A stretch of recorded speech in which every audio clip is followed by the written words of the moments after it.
Russia is continuing to escalate its threat toward Ukraine.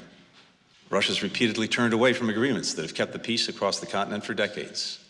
And it continues to take aim at NATO, a defensive, voluntary alliance.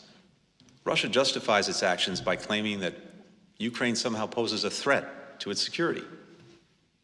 This turns reality on its head. Whose troops are surrounding whom? Which country has claimed another's territory through force? Which military is many times the size of the other? Which country has nuclear weapons? Ukraine isn't the aggressor here. Ukraine is just trying to survive. No one should be surprised if Russia instigates a provocation or incident and then tries to use it to justify military intervention, hoping that by the time the world realizes the ruse, it'll be too late.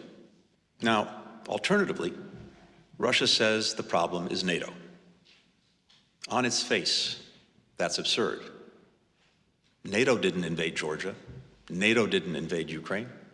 Russia did. Russia says that NATO is encircling Russia. In fact, only 6% of Russia's borders touch NATO countries. Compare that to Ukraine, which is now genuinely being encircled by Russian troops. One country has repeatedly gone back on its commitments and ignored the very rules it agreed to, despite others working hard to bring it along at every step. That country is Russia.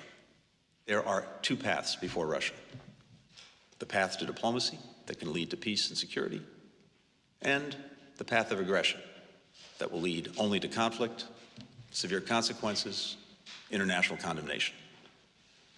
The United States and our allies will continue to stand with Ukraine and to stand ready to meet Russia on either path.